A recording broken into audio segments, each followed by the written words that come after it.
Hi, everyone. It's been a busy year at Soulful Jewish Living, and we're taking the opportunity of the fall holidays to rest for a moment. We'll be back with fresh content after the Chagim are over, but don't worry. We have some awesome episodes from our previous seasons, and we're going to re-up a couple of them during this time. Today's episode is one of our all-time favorites from season 1 about Yom Kippur. From all of us at the podcast, Gemar Chatima Tova, our warmest wishes for a meaningful and good new year.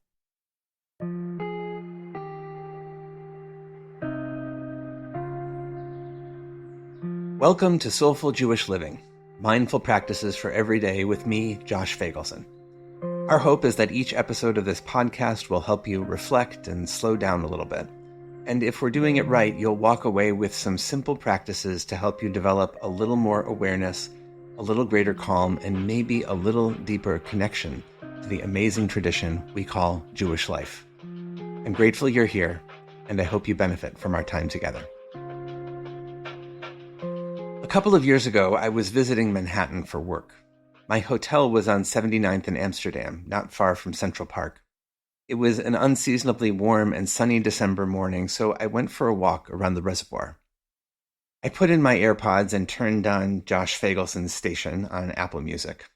As it happened, the song that came on that morning was Carole King's You've Got a Friend. This is a song I, and perhaps you, know well. Here's James Taylor singing the refrain. You just call out my name, and you know wherever I am, I'll come running to see you again.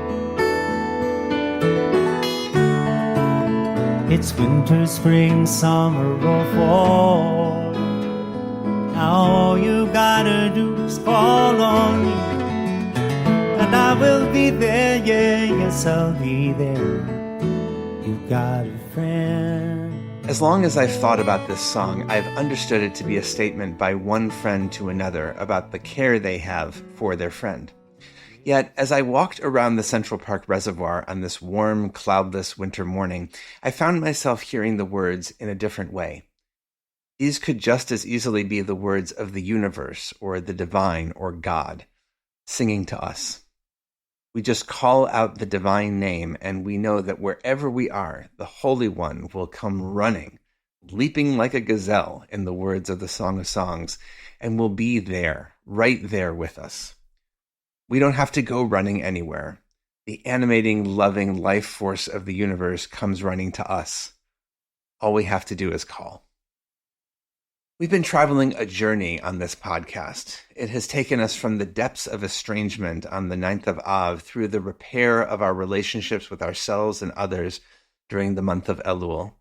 Last week, we focused on holding the wholeness and brokenness of the world in the sound of the shofar on Rosh Hashanah. All of this brings us to Yom Kippur, and I think Carole King's song can be our guide to an essential practice of the day. Before I get to that, though, I feel like I have to address what might be running through your mind right now. Josh, what are you talking about? You're suggesting this lovely, elevated experience, but in the real world, I hate Yom Kippur. Fasting sucks. I get a headache. The prayers are long and boring, and all I can focus on is the thought of a bagel and orange juice at the end of the day. This day is not helping me feel holy. It just makes me feel miserable. If that's what you're thinking, I get it. I feel you. Those parts of Yom Kippur can be tough. I can't tell you what to do, but I can tell you what's worked for me. First of all, I prepare. Beginning at Rosh Hashanah, I start tapering my coffee intake so that by the day before Yom Kippur, I'm fully off of caffeine. That helps with the headache.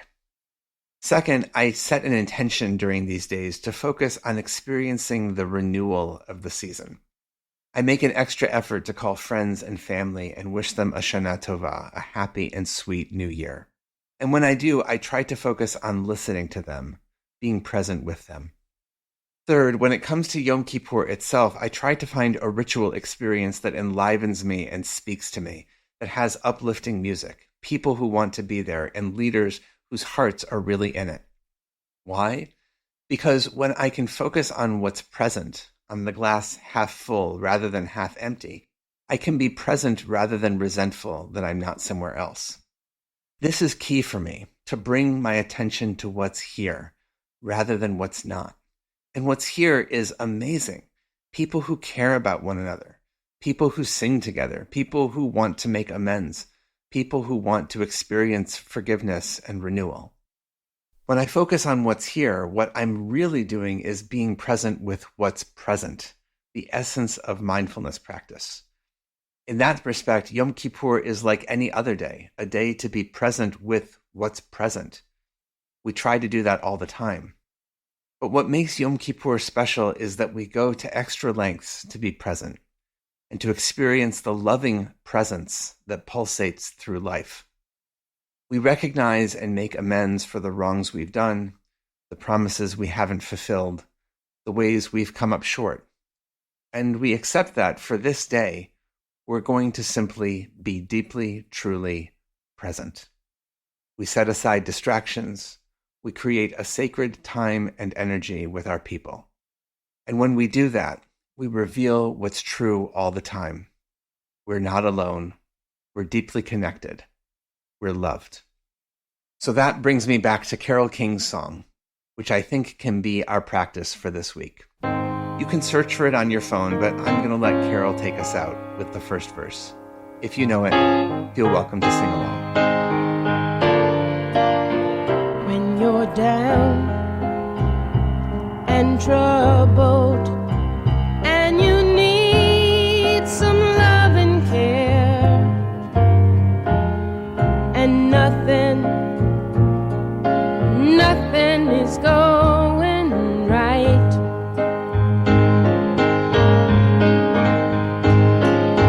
close your eyes and think of me, and soon I will be there to brighten up even your darkest night. You just call out my name, and you know wherever I am, I'll come running to see you again.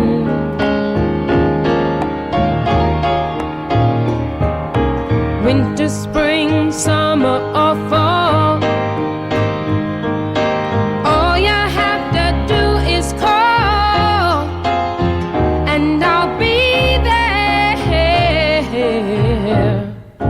You've got a friend. Blessings for the journey. I hope you'll join us next time, and let me know how this practice impacted you. Drop me a line at josh@jewishunpacked.com.